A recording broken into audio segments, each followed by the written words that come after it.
Hey everyone, I'm Chris from Nomad Airsoft out here in North Carolina. You're listening to Call Your Hits, a Storm Riders Airsoft podcast.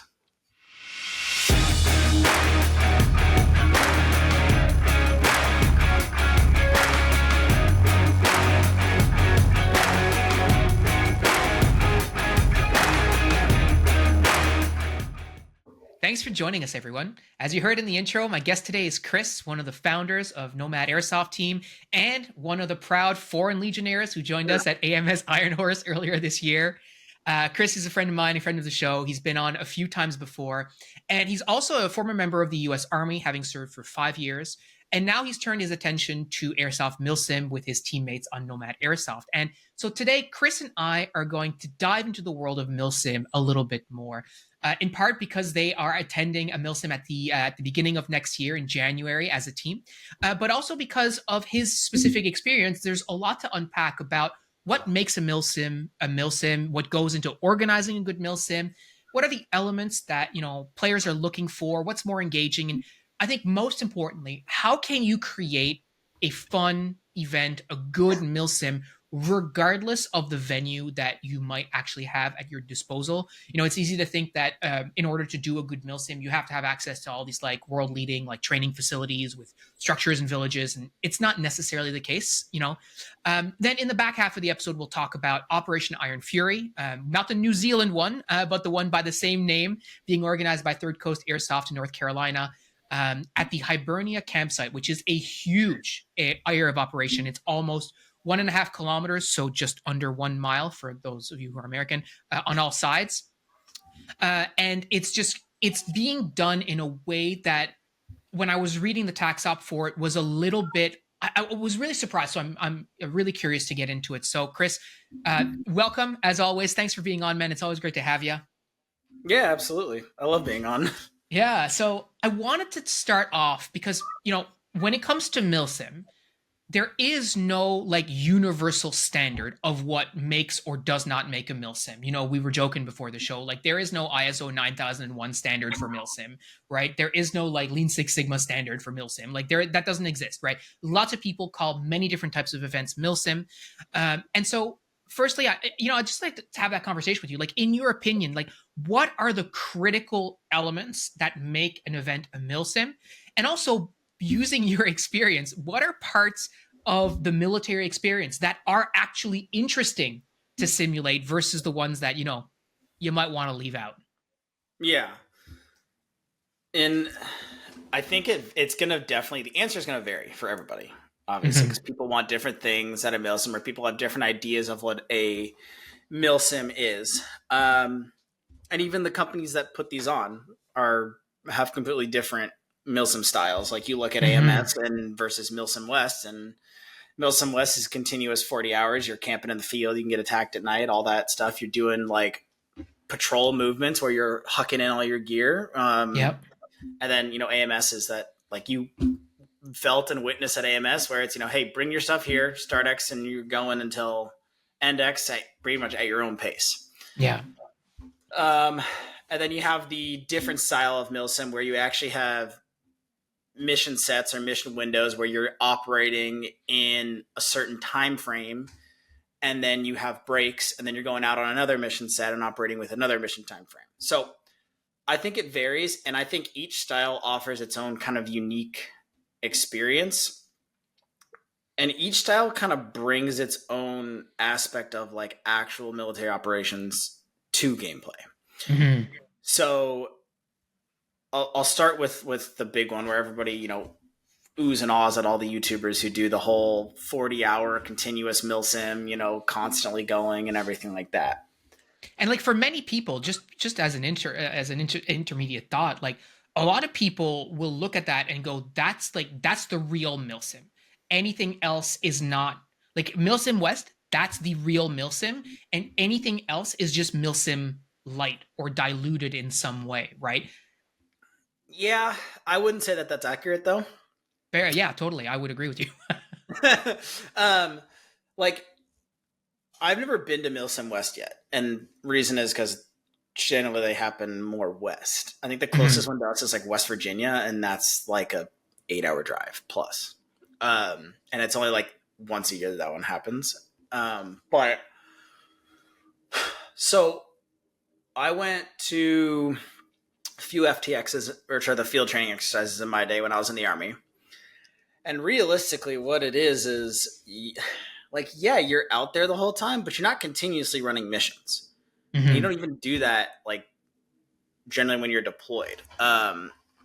Really, it's you're getting mission sets and tasks with missions that you have to go complete. And yeah, there's time frames and everything for it, but like, you're not continuously running. So that's a very rare thing where you're continuously out there for an extended period of time, because you got to take into account in real life scenarios. Ammo is an issue, Mm-hmm. food and water are issues, and resupplies are issues. There's a logistical factor that goes into everything when you're running real steel military operations that you have to take into account. Airsoft, obviously, it's a game. Everybody's meant to have fun, and you can't get resupplied like we do in the military. We did, as a parachute rigger, we did what are called door bundles, and this is how we a lot of times resupplied our Green Berets when they were out there running extended operations, where we would bundle up a bunch of ammunition, food, and water, and just like on like a pallet or like some boxes, and like rope them together essentially, and then you attach what's called they're called trash bag chutes, Mm-hmm. and the sole purpose of them is a fucking trash bag. They Mm-hmm. burn them when they hit the ground because it's a waste of space. Like, you don't need that chute. It's not going to be reused. You can't the Green Berets can't pack it in and huck it out. Like, that doesn't work. Yeah. So, and they're called a door bundle because you literally will stand on the bird with your foot on top of it and kick it out the door. Like, you don't care. It's as long as it gets to the ground, they get what they need. Like, it's Yeah. fine. And so, like, you can't do that in airsoft. Like, Yeah. you can't like logistically be resupplied of that unless it's like the team wants, or the organizers want to be able to like put stuff on a truck and like go get resupplied. Mm-hmm. And like, we did that at, I remember we talked about Hidden Archer, and that was one of the things that they did was they limited our ammo count, and we went back to our patrol base and they had BBs there as a resupply, and it was like once throughout the entire operation because it's just a 1 day things. Like, I think it was like halfway through you could go get resupplied at your patrol base, but once the patrol base was attacked and taken over, like, your resupply was gone. Mm-hmm. So like, obviously, real still, like, you can get resupplied anywhere as long as it's safe. Like, we can fly a bird in a relatively safe area, kick out a door bundle, and leave before anything happens, and the Green Berets or the special operators get the stuff on the ground and they get what they need.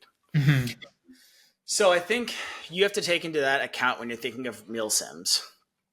American Milsim, I think, does a great job of having it be a total game of force on force, but including smaller mission sets within, the individual platoons. Kind of like we did, how like our mission set was basically running as a blocking force for everybody else running smaller missions out into the city. Yeah. Great. And like, that realistically happens. Like, that happened all the time in Iraq. Mm-hmm. The big thing I think a lot of people don't think about is like, everybody has this notion, like you said earlier, of you need a city or a town or buildings to make Milsims work. And Yeah. that's not true. There are so many places that you can run Milsims effectively with 0 buildings, as long as you maximize the terrain to your style of gameplay.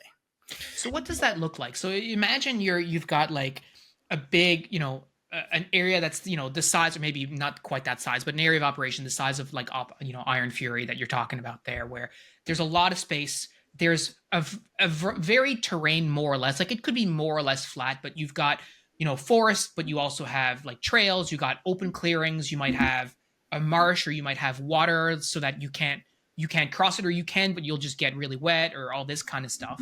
And that's basically it. Like, there's no real point of interest other than the terrain, which I think for a lot of airsofters like around the world, like that's places that's similar to places that we play, right? We don't have access to where, when we were playing at Redcliffe, we were very fortunate we had buildings, but otherwise we would have just been in the woods, right? So Yeah. what kind of milsim and what kind of what kind of elements do you include to utilize to maximize sort of that space that you have access to? So, and this goes back to how kind of I grew up playing airsoft. I didn't have buildings. I grew up playing Mhm. in the woods near a bunch of houses where we could only stay in the woods because we'd get the cops called on us. Let's be honest. A bunch of kids running around with toy replica firearms. Like, come on. Yeah. So I think you have to be able to incorporate certain aspects and you, like I said, use the terrain to your advantage. Like you're going to have clearings where you can set up patrol bases. They don't have to be buildings. Most patrol bases are just like you dig a ranger grave and you're all outlined in a triangle with, your effective points of fire with the machine guns at each of the points. But there's nothing in the middle that's like a building wise. Mhm. So you could have people or the other team have to do patrol base activities where you have to go set up a patrol base and conduct patrols out. You don't need buildings to do that. They can do that in a field. Mhm. And then on the other side of things, you can have people have to conduct, long range recon patrols, movement to contact, where you're actually walking down these trails. And like, then you get the other side of who's setting up the patrol bases, set up ambushes along the trails, force the other team to not use the easiest point of access, force them Mhm. to move into the woods, force them to move through difficult terrain. And like a lot of times, what I like to do is when we were playing with our friends, like you do a down pilot, which is one scenario where, yeah, you got to make an individual do it when you're playing with your friends, but like an event puts it on, make it a dummy or pick whoever you want, but put a Yeah, down yeah. pilot where you have an objective of like, hey, this dude got shot down over enemy territory. He parachuted out. Somebody's got to go get him. And then you also have the thing of like, make the commanders or the platoon leaders on the other teams like HVTs, where you have patrols set out to capture and or eliminate these HVTs and the other teams for points. Mhm. You can do it. It doesn't always have to be like, go hold that set of buildings and flip the switch and you get a bunch of points. Mhm. To me, honestly, that gets boring. And I've played at Milsims where that's what it is and that's all it is. And it's really, really dull at the second day. And a lot of Mhm. people don't show up. And what it ends up being is just a giant day game where it's team deathmatch the whole time on a bigger field. And that's what a lot of at Black Ops, Valkyrie comes in and like they're getting better now where they're actually setting up certain things and certain capture points and mission sets. But like the first few times they ever started to do it, it was very like they get the boxes like the Ares Alpha like boxes where you flip the switch, whatever for each team. Like Mhm. there'd be 5 boxes around or 8 boxes around like the checkpoints, and like it's go capture a box and hold it. Cool. That gets really boring after like 3 hours of play. Like I'm doing this the whole time. All I'm doing is Yeah. going out, getting shot, going back to my base, and then going back out to try to capture. Like it's a weekend play to me. So like Yeah. mixing in aspects of different mission sets and different operations that like are thrown into the game is a lot more fun.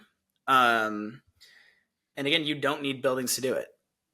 And I You mean, I really think don't. that's, what's interesting is when we look at what have military operations looked like in the public eye over the last, well, since GWAT and forward, it's always been sort of, I guess you guys call it mout, but it's like, it's been like around buildings. Like we look at, what's happening around the world, like it's always around buildings and structures and all this kind of stuff. And therefore that's what we replicate. But I remember when I was growing up and I was talking to people who were in the forces, this was sort of, not this was before GWAT, like they were spending a lot of times just in the woods, Yep. right? Doing, like what you're talking about, like recce patrols, movement to contact, and then like, like breaking contact. What do you do when that happens? You cloverleaf out or whatever the terms that they used, which I don't know if they're still in date, but whatever, I'm talking about. Like all of those things are part of the military experience that we don't necessarily think to simulate first, right? The Yeah. first Milsim aspect is, oh, let's fight over this particular thing, as opposed to, okay, well, what tasking are we giving people and what do those taskings actually look like and how do they incorporate the military simulation aspect, especially if you have people who would be familiar with what that task is in the real world. I think about the podcast that we did with Sam and Enzo about the Kamnik offensive Milsim West game where Enzo was on NATO and he shows up to set up a patrol base, and I think he's still in, or he's just coming out of the infantry, right? And he showed up to the patrol base. He's like, all right, where are we putting our rucks? And they're like, wherever you want. And it's like, that's not how that works, right? Yeah. Like, so again, like, you're creating this experience for people who may show up and be like, oh, I know what this is, so I sort of know what to expect. And how, like, I mean, it's easy. I guess it's easier for you to understand what that is because you've lived it versus someone like myself who has not, right? So what are some of the key elements from your perspective of that military experience that you think aren't as represented in Milsim events in your experience, but that definitely should be incorporated because it's a cool or fun part of it? Yeah. Again, that depends on the area of operations. Mm-hmm. If you're talking buildings, a lot of times too, like, and people forget, like, even in Iraq, like with the US forces, we set up like combat outposts with, like, in villages. Mm-hmm. Instead of doing it how, like, at AMS, the perfect example is, at Guardian Center, like, you have the ability to do that. We could have easily pushed out or had one team push out and establish like a combat outpost at a building and use that to push out into the city. Mm-hmm. That happened all the time in Iraq. But then the other side of things is what people don't remember is Afghanistan is not like Iraq. Yeah, you have cities and stuff, but a lot of times, a lot of these special operations forces were going out into like middle of nowhere places where you'd have a village full of like mud huts. Mm-hmm. And it wasn't big. It was generally pretty small. So, yes, there's an aspect of buildings, but most of the time, you weren't operating in the buildings because you weren't welcome there. You go there, you're going to get shot. Like, Right. It varied a lot, and a lot of people don't realize, like, a lot of the operations were in the mountains and in the forests of Afghanistan. Like, you can conduct a lot of milsims just by having a big area with woods. Mm-hmm. Patrol base activities is a large one that everybody kind of forgets how to do. And they're super important because it's basically your ground that is the outlier position from your friendly forces behind you. And if you get overrun, there's two things that happen. Either you get enough time and you can retreat back to friendly lines, or you get destroyed. And a lot of times, a lot of people forget that in terms of like airsoft milsims. And it's like, there's so many things you could do. And one of them, which doesn't really happen anymore because airborne operations are like a thing of the past, unless you're talking about like special operations teams doing free fall jumps. Because a lot of times you can't get into certain areas, so they have to free fall, whether they do halo, which is high altitude, low opening with standard jump, or they do hey-ho, which is high altitude, high opening. Generally, when you do hey-ho jumps, a lot of times you're jumping like miles from the drop zone, and you're actually like flying into the area. Mm-hmm. It's kind of a way to go in undetected, but those are like, those are generally happen like by high end or like high end special operations guys. They're not prominent just because of the logistics of doing it, but you can pre-deploy forces at milsims as if they have hey-hoed or haloed into an area. Okay, why not run that?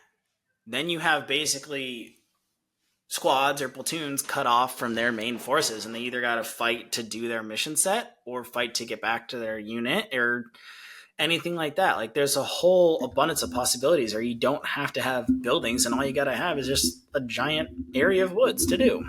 Yeah, and it doesn't even have to be giant. Like, it doesn't have to be the order that we're talking about, like, kilometer and a half wide. Like, when we played at Redcliffe, like, it was not that big, but you can still do a lot, as long as people are out of the line of sight, and it requires like navigation, and it's like, at frontline it's not possible because it's 300 feet, right? Like Yeah. 300 feet wide. What are you going to do? It's like they hey ho, they're right there. Like fine, Pat's right? gonna hit him with his M27 as soon as they land. Yeah, exactly, right? But if you have a space enough that people can be far enough away that they can't be seen or heard immediately, then that changes, that changes that dynamic.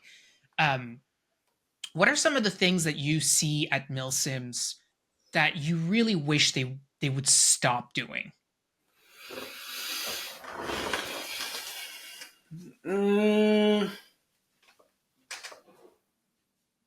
I guess with Milsims it's hard because like you have to have that aspect of like the large force on force battles because you do have so many players on site. But like Mhm. I hate that a lot of the times takes over. The other Yeah, thing too is like when you have people running on their own, like they're set in a squad, but like two people go out and do their own stuff. Like what are you two doing? Like yeah, if it's a milsim, that doesn't fly. Like in yeah, like real military operations, like and I emphasize this because before Jimmy started playing airsoft and before I forced Jimmy to get at airsoft basically, and we started the team was like I played with another group of guys and like the benefit was we had enough on and this is my previous team before I started Nomad with Jimmy was we had enough guys to form our own squad. Every time we'd roll up to a milsim, there would be like 13 to 15 of us. So hmm like we could go off and do our own thing because we were large enough to do that.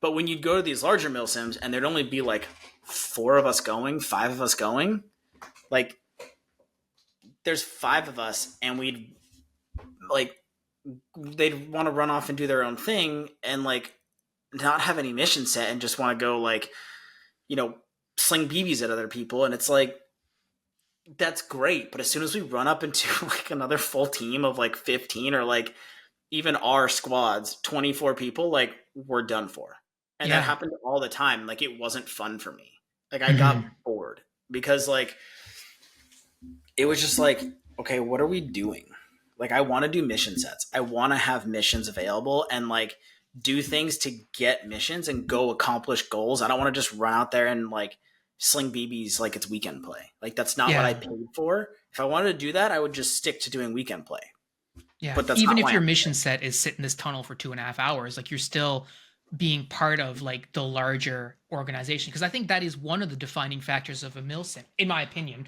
Doesn't matter if it's AMS or milsim West or whatever. There is a defined chain of command. There should be what we call an ord bat. I think you guys like. I don't know if you call that if you call it that in the States, but it's like the order of battle. So like your yeah squads and like your roster, I guess. Like there, that at the very least should exist. Whether or not you adhere to it is different set of conversations. But like there should at least be that. And my thinking is, if you're attending a milsim, like you probably want to operate within that structure, right? That yeah shouldn't that be like when we went to Iron Horse? Like I was very much like, okay, guys, like we're gonna do as a foreign legion, we're gonna do what the command wants us to do and stuff, but we're gonna do together. We're gonna do it our own way, whatever. But there's 24 of us. There are two full squads. Like you can that's different, like you were saying, than if you're just Joe Blow with his buddy being like, oh, we're going to go do our own thing. Aren't you here to experience like the broader, like, don't you want to roll with the squad? Like, don't you want to get your order from command to go do the thing that you're, whatever that happens to be? Like, that seems like at least no matter what milsim you're talking about, that part is like a central feature, I think, of of a milsim, right? Is having that military structure, if nothing else. yeah I think you bring up a good point as far as like how we sat in the tunnel for 2 hours like and it goes back to what you were talking about before is like nobody realizes you can do like younger people don't realize you can do the military as like a full-time job like there are a lot more people in the military that are called a specific thing and the specific thing is called support elements Mm-hmm. the majority of the military is made up by support elements whatever that may be logistics parachute rigging like anything like that those guys are doing exactly what we did. They are supporting the larger mission set carried out by either the infantry or by special operations forces. Mm-hmm. Like how do you like again like how do you think like soft forces get supplies when they're in areas that troops can't get into or they can't like bring everything into? Like either it's airdrop supplies or somebody's going to drive them in under support. Like a lot of that is like what like my company, I was in a logistical support company as a parachute rigger, and like when we went to FTXs, our big thing that we practiced every time that we focused on was convoy operations. And like specifically like we need to bring this stuff or go get stuff and bring it to another area. Like how are you going to do that while driving through enemy positions, while driving through fire, reacting to contact? What do you do if like I'll never forget and I pissed off my buddy who is one of the role players for this. Is I was the assistant convoy commander and I was in the lead truck. And his whole thing was he was supposed to be acting like an old guy walking across the street, like in whatever, like Middle Eastern town and stuff. And so we turned this corner and he starts walking across the road. And I looked at my driver, who was one of my buddies, and I was like, what is he doing? I was like, this is weird. He goes, what do you want me to do? Because he like slowed the vehicle to a stop. And I was like, don't stop. I was like, drive. And I was like, just drive around him. Like we basically went off the road. Like we made sure there was like no like disturbed dirt or IEDs or anything like that. And we basically just went wide around him. And he came up to me after the like little event we had, and he goes, you screwed up my plan so much. I was like, why? He goes, I was gonna stop in the middle of the street and wave my arms and like try to make you like hold the whole convoy. He's like, and we had everybody in the woods ready to come attack you. He's like, but you guys just drove around me and drove straight through. And I was like, yeah, because you don't stop in the kill box. Like that's the dumbest thing ever. And so like, but you can incorporate that. And guess what? Mm-hmm. You need a cleared area of dirt, and you don't need buildings to do that. Yeah. Like you don't. We didn't do it with any buildings. Like, yeah, we had 4 military trucks, but like a lot of these places get vehicles, or like they have people bring dedicated like technicals on there, like Yeah. Player owned vehicles and stuff. yeah, Yeah. be able to Yeah. run that. Like and like realistically, I've always liked the aspect of Milsims where they introduce role players as like non-combatant role players. So not on a team, but like village elders or like village people that you have to either like work with, conduct KLEs with, or bring certain things, bring aid to them to help your mission. And if you screw up, like they're on their own. Like they can full on turn on you and go to the other team and everything like that. And like that was part of the Milsim was that I have written myself, was like it incorporates, I guess technically it's 4, but it's 2 main larger teams and then like a random mercenary team of like 20 people that's just kind of like there to cause chaos. Mm-hmm. And then role players, village people. Yeah. And like again, there doesn't have to be buildings to do that. Like these people go outside of their like villages and homes and stuff, but like, and I think a lot of milsimmers and a lot of milsim companies forget that is like input that into games. Like that makes the experience so real of like you're in a foreign country, you have to deal with locals. Like Yeah. that's just how it is. And if you get on their bad side, like God help you.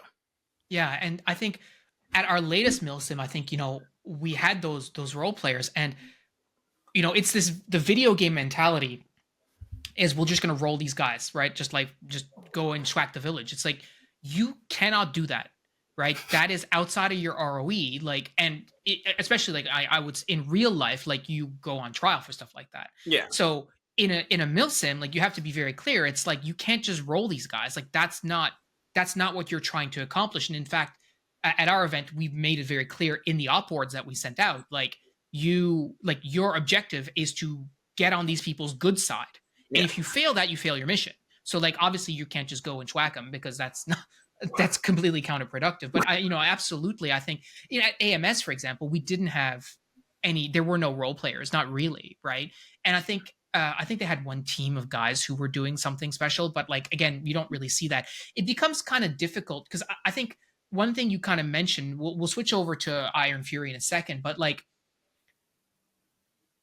we as airsofters are looking for the soft experience in a lot of cases, Yeah. where at a milsim, and especially once you get to a milsim of the scale of like AMS, like that's not as far as I'm aware, and you can correct me if I'm wrong here. That's not soft territory anymore. Like they're not sending special operation forces to take over multiple different buildings against a full-on force that's coming to it. Like that's an infantry job, right? Like, or like, you know, I don't know, heavy infantry, light infantry, I don't know, whatever. But like that's going to be more your regular lines people, right? Your regular job. Like you're an Yeah. infantry, like that's your job. You go with your platoon, your section, or whatever. You go hold, and like that is the part of the military experience that you're also simulating, right? Yeah, you got guys who are going around being their tier one, like door kicker, living their best life, whatever, who get all the cool guy missions, which is fine.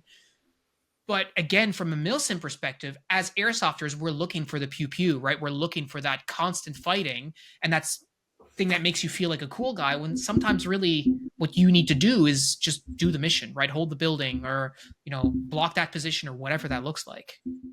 Yeah, and the thing too is like everybody forgets is like, yeah, I want to be the soft guy. Like they can do it all. It's like they can't.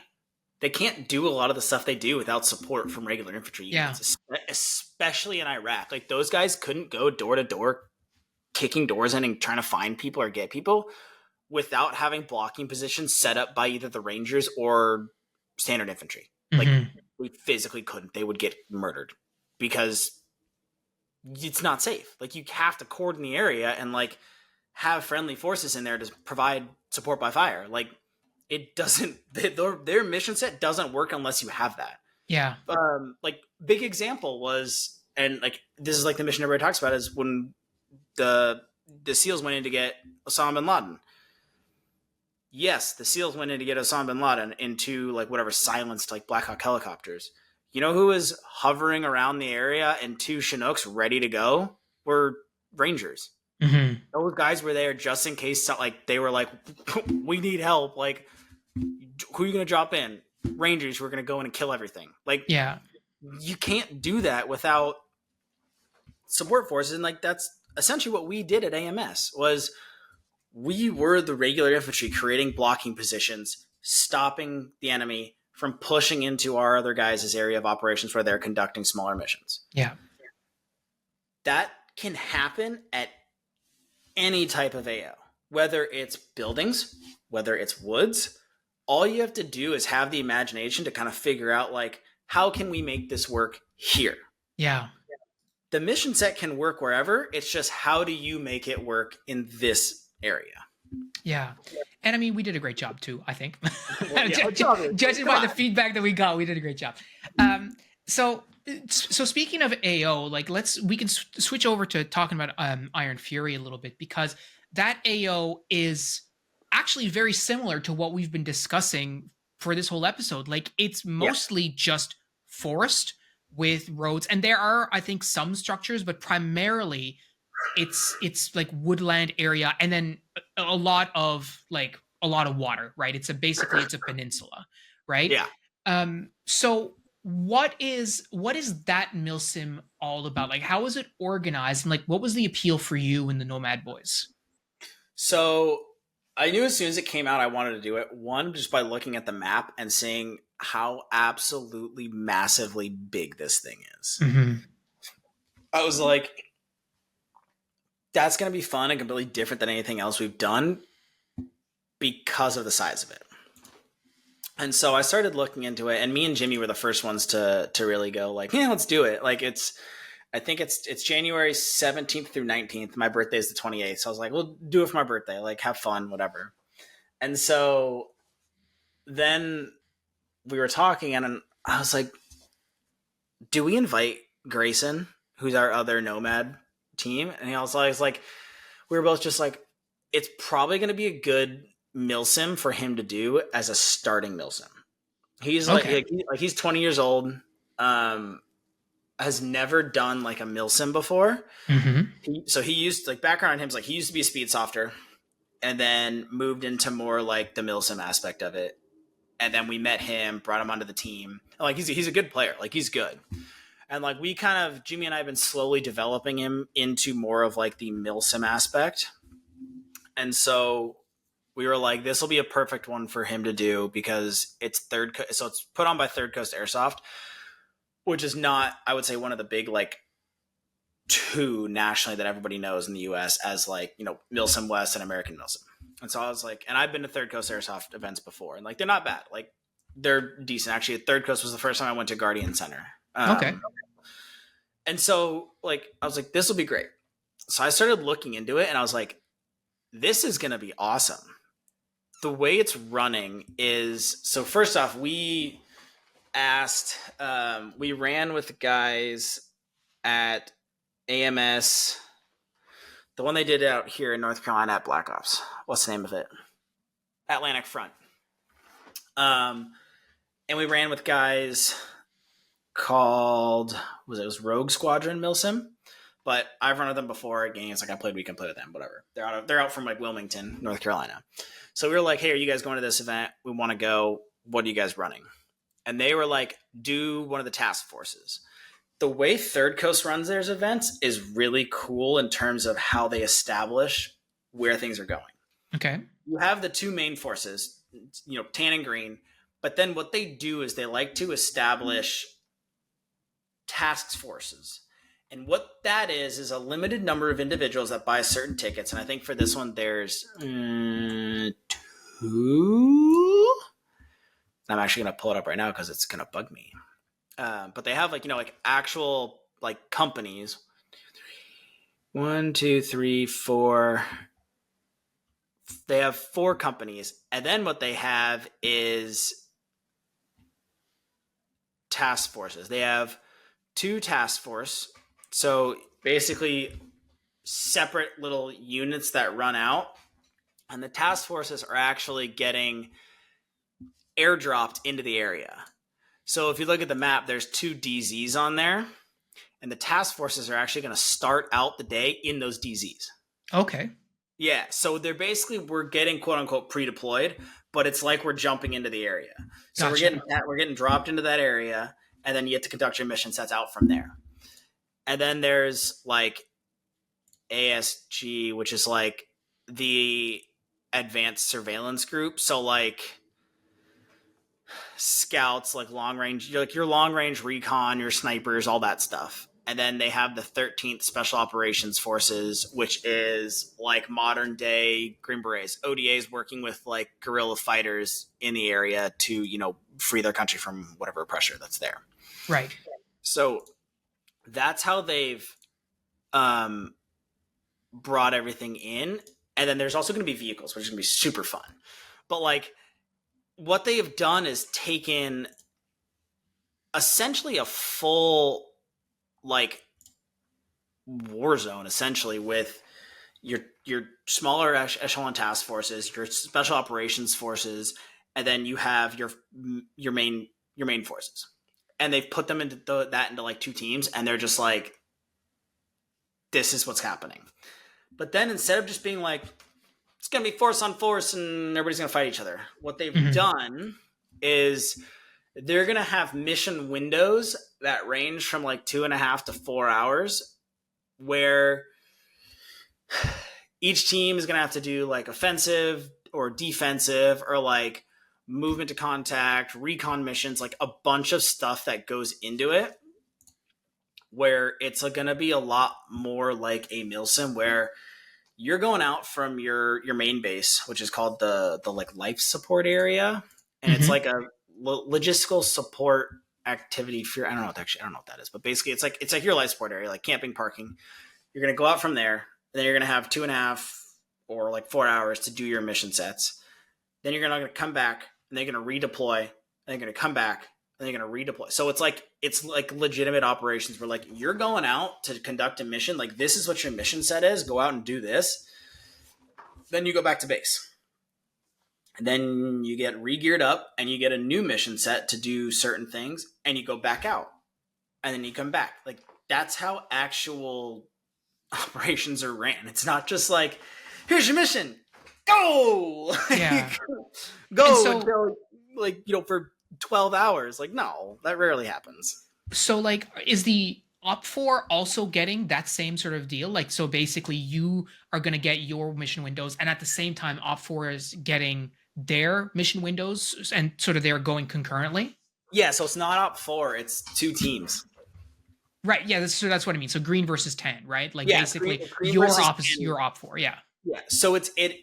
There is a component of large scale force on force, but each set has certain missions, and I guarantee you, some of the task force and like the special operations forces and stuff are going to have smaller subset missions that they have to conduct in certain areas. So what I'm predicting, and they haven't put out anything in terms of like a Warno or anything like that yet, just because it's November, Mm-hmm. is um it's gonna be, hey, go control this area, or we need to control this area, stuff like that. But then within the subsets of those units, like the task forces and the 13 special operations forces, it's gonna be like, hey, you guys have to go into this town, take this town, or you guys have to go into these woods and like you need to control, like, I think a lot of this is going to be controlling certain areas and then like routes. So like the MSR or like the alternate supply routes and stuff like that. And like just looking at the map, there's a few things that I guarantee you are going to have to happen. Like there's like the big one I could think of right now is there's this like small weird island off of the main peninsula Mm-hmm. that's connected by a land bridge. And if you look at the map, it's like this skinny. It's Yeah. very small. So like you if I was a game organizer, I would be like, we're doing a mission on that bridge, and that's gonna be really fun to just like Mm-hmm. try to figure this out. And I hope somebody swims, but at the same time, I'm like, it's gonna be January in North Carolina. Probably not a good idea to get into the water and then just Yeah. be like cold. Unless you're playing airsoft in a dry suit, you can probably forget it. Yeah, Um, like no way. But so like the way they're running it is cool. you mentioned that this was like the perfect milsim for your new player to check out. What makes it such an ideal first stab at a milsim compared to something like AMS, for example? So I think it's gonna be easier to basically run because, like I said, the way they're doing it is those smaller mission sets where you have mission windows and then it ends. Like the first one's like 11 to 2, and then it's 3:30 to 5:30, and then it's 7 to 8:30. That's a small one, and then the last one is 9 to 11 o'clock at night. Mm-hmm. And so I think for a new player, it's easier to run smaller mission sets in smaller amounts of time and then have a break to really. And this is where it comes back with Jimmy and I, is where we always try to teach him stuff. It's you get to come back and do an AAR. Yeah. Like we can do an AAR with him internally and basically be like, okay, what'd you think? What'd you think went well? What'd you think went wrong? What do you think you can improve on coming in this next mission window? Mm-hmm. As as dumb as that sounds in terms of like for like an outside person listening in, like if somebody really wants to be on a team, especially on like a team that does milsims and stuff, it's very important to conduct AARs in terms of like we're not trying to put you down or call you like a noob or anything like that. It's like, no, we seriously want you to get better and like want to teach you this stuff because like we like it. We think it's fun and interesting. And like that's what we like Jimmy and I want our team to be. So it's like Mm-hmm. and it goes back to just like furthering the game. Why Yeah. not help somebody? Yeah. Well, I mean, that's that's the whole reason that we exist, right? For sure. I guess the thing that sort of strikes me though is, and we talked about this on the lead up, but like continuous play without a break, that's the real milsim experience, right? In a real milsim, you don't take breaks. That seems to be sort of the prevalent mindset when it comes to milsim. And like obviously, like if all you do is like you run like a game for 2 hours, you're like, all right, guys, pizza break, we're done for an like that's not really what we're talking about here in this context. But I'm curious to hear what you have to say just a bit more about like what those breaks actually are, because it's not just like, hey, we're giving you a breather because you need it and we're breaking the simulation. Like what is that experience like? No, so those breaks are gonna be And like they're hour breaks. That's it. It's not like they're crazy long. But what those breaks are is going to be for leadership to determine like what do we do next? Mm-hmm. How is the battlefield laid out after that first, you know, 2 hours, 4 hours of a mission set? And what can we do to either like fix it, turn it around, or win? So, and that happens like in real life too, is like there's called a talk. Like everybody always is like, oh yeah, talk and airsoft, blah blah. So it's called the Tactical Operations Center, and they have computers and screens and maps and everything up the wazoo, and they can literally see the entire battle space of like what is going on. Mm-hmm. And so what those breaks give is they give command and like our smaller leadership in terms of like, company commanders and like task force commanders and everything like that. They give them and our higher up leadership the ability to go back and basically be like, hey, this is what happened in the first round. This is what the battle space looks like now. What mission sets do we need to accomplish our overall goal? Yeah. That's what the breaks are for. They're like, yes, they're for people to get water and food and like recover and stuff like that. But like, that's what the like, regular people see like on the side. Like what they don't see is like what your leadership is doing is like your leadership may only get, and this was true for like our FTXs in the Army. Like I went out there and I was the one running like our Rigger platoon was by far the biggest one out there. So we can't send the whole shed out there because we still got other units jumping with our parachutes. And so like when I went out there, every FTX, they're like, Cathcart trained as an infantryman and he tried to be special forces. Send him to the field. And I was just like, I'm not going to complain about that. It gets me out of this shed and like actually doing what I wanted to be doing in the Army. But like our breaks in between like operations, like as leadership, are probably half of what everybody else gets. Yeah.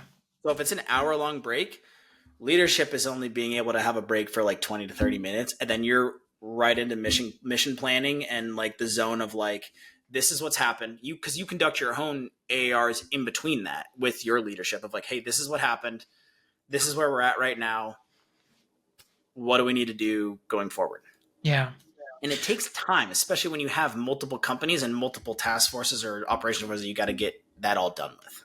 And if you want to do it well too, right? To have the right conversation and, cover all your bases and stuff.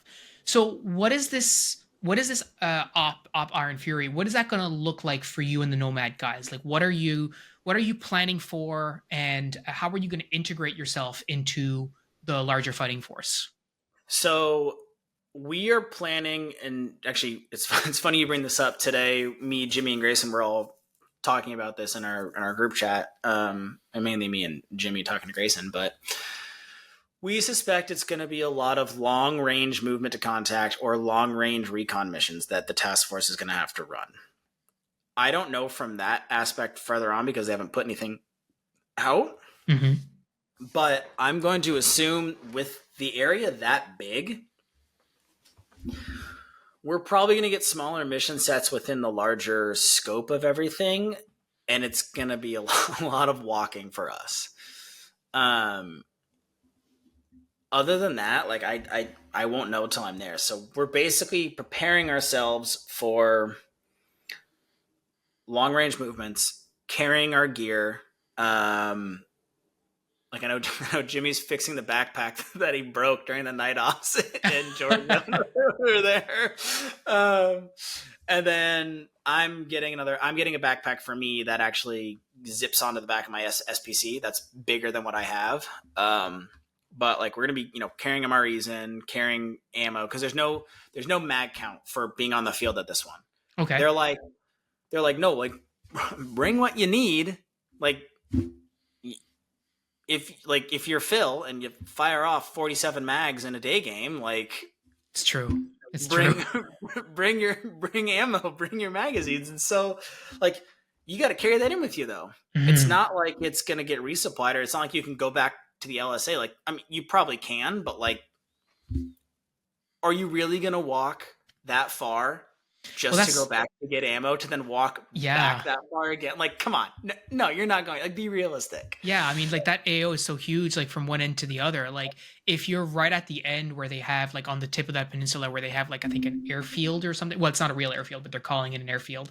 Like, that's like, I don't know, 800 meters, half a mile, right? You're gonna Yeah. run half a mile one way, half a mile back. Like, obviously, you're not gonna do that, right? You're gonna carry your stuff. But on the flip side, you're talking about these like 2.5 to 4 hour mission windows. Like, how much stuff do you really need to carry for that size of a window, right? Like, if you're doing, if you're going to contact, you might need more, but are you realistically going to need four MREs or whatever? Like, probably not, right? Unless you No, but guys getting dropped is different. yeah, no. So it's also has to do with, like, you got to think of, like, your environment. Mm-hmm. What are you gonna need? We're around a lake. We don't know what the weather's gonna be like. What do you need to prepare for that? You're probably gonna want to carry extra socks. You're probably gonna want to carry some extra snivel gear and or rain gear because you're in North Carolina. Like, it's cold and it can get wet. Where are you gonna put all that? You can't Yeah. just shove that in cargo pockets. Like, you can, but it sucks to walk around with. Yeah. So what are you gonna do? Where are you gonna carry that? You got to think of that. Then you got to think of, like, okay, I'm out there with, like, for 4 hours. Like, if I get hungry, like, I want to have food. So, like, essentially you rat F an MRE, carry that in your pockets. That way you have it. And, like, it's not as bulky as, like, a packed MRE in your backpack. And it's Yeah. easily accessible in your cargo pockets. So that takes up space in your cargo pockets. Where are you going to put your snivel gear? Where are you going to put your extra ammo? Like, where are you going to put all this stuff? And so you got to think about that. Like, yes, you're only out there for 2 to 4 hours, but, like, you don't know what's going to happen in those 2 to 4 hours. You could get involved in contact that takes an hour and a half, and you're ripping through 6 of your 8 mags. Then what are you going to do? Then command calls down and says, "Hey, I need you to push out to this other area and take this DZ, take this airfield." Like, what are you going to do? You're a lowly private, essentially, in the airsoft world, and you're going to go to your squad leader, your sergeant, and go, "Hey, I only got 2 mags left." They're going to be like, "Did you bring more?" What are you going to say? No. They're going to be like, "You're an idiot. Shout at them." I don't know. Like, but that's the thing, is, like, you got to prepare for every scenario to an extent. You don't want to overload yourself, because then you're going to be combat ineffective when you go out there. You're going to be tired. You're going to be lugging a bunch of crap. You're going to be making a bunch of noise through the woods. So bring what you need to last. And this is what, Jimmy and I talk about, is like, okay, 2 to 4 hours. Plan for 4. Plan to be out there for 4. Prepare for 6 to 8. Mm-hmm. That way, you definitely have enough gear. You definitely have enough ammo. You definitely have enough food and water. You may not need it. Fine. But there it goes back to that old saying of, like, I'd rather have it and not need it than need it and not have it. Yeah. Or like the 2 is 1, 1 is none mentality, right? Yeah, Like, exactly. especially when it comes to water. How are you guys? Do you guys get snow in North Carolina, or is it too far south? No, it depends. It depends on the year and how cold it is, to be honest with you. Mm-hmm. Like, last year we didn't get any snow in Raleigh. The year before, we got like 3 days where we actually got, like, snow. It doesn't last long, Right. but we can. The thing with this is it's an hour north of Raleigh, closer to Virginia. So it's probably going to be colder, and, like, there could potentially be snow, but, like, it's the South. Yeah. You never know. You never know with weather. You could be like, I'm going to look at the forecast, like, on Monday in the ops this weekend, and it's like, oh, cool. It's supposed to be, 50 degrees and sun. And then you look on Thursday and it's like, nope, 32 and snow. Like, you guys can suck it. Like, that's just what happens, especially in North Carolina. 32, I think, is like -1 or something like that degrees Celsius. -1. Yeah, it's like 0 for you guys or whatever. Yeah. So, like, I mean, don't be a baby. Come on now. Yeah. I got snivel gear. I'm good. Yeah. So, how, just to close it out, I mean, this event, like, how many players are you talking about? Like, so this is a huge AO. How many players do you expect at this event? I honestly don't know. And I've tried to find that number, and I can't. And I think Third Coast might have said it, but, like, it's not like American Milsim, like when you go to like register and it says like the number of tickets. Yeah. It's not like that. Gotcha. It's like there's only the ASG, the like surveillance group, the Hmm. like, what they're thinking of, like long range recon, MACV SOG, all that stuff. It was only 12 slots. So that's already sold out. Hmm. But then like uh same thing with the green side of that. Their recon forces, that's sold out. But everything else, it looks like you can still buy tickets. Oh my gosh, I'm sorry, but I just like, oh, that's okay. That freaked me out for a second. I looked at all the way down at the bottom. It's like Western Command Group and Imperial Command Group, and the ticket price is like $1,000. And I was like, "There's no way that's accurate." And then I hit the more info, and it's like for existing command. But like, from what it looks like You're talking like hundreds of players per side? I'm thinking Yeah. probably about that, especially with an area this big. They can probably get away with.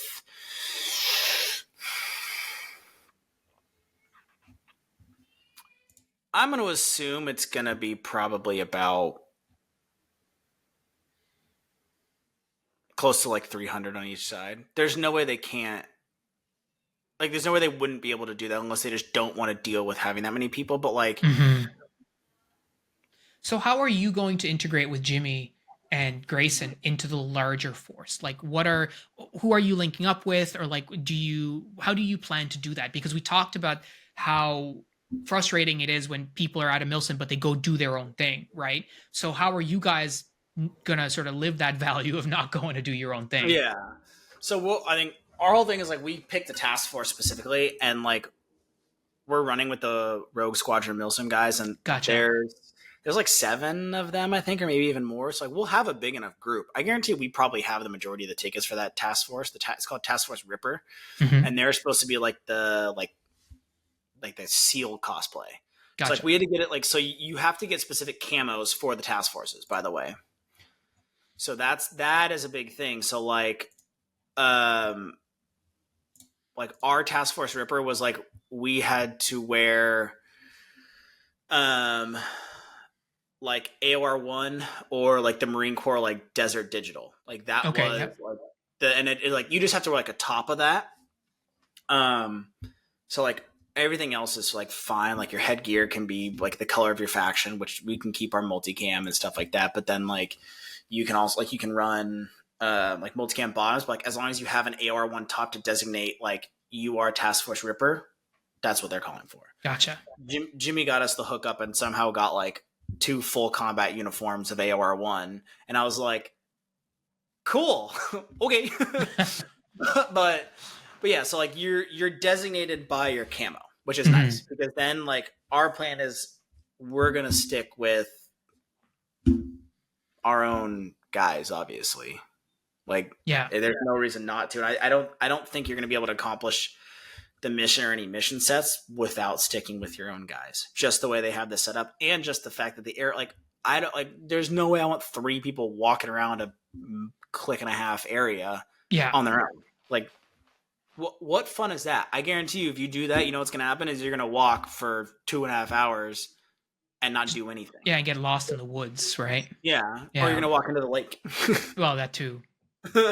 Yeah, I mean, it sounds like it's going to be a pretty badass event, honestly, and it gives me a lot of ideas about what we will be able to do here if we have access to some of the bigger spaces. Through our partnerships with the Canadian Armed Forces, their training area is very much akin to this. Like, it's a lot of roads, but trees and stuff like that.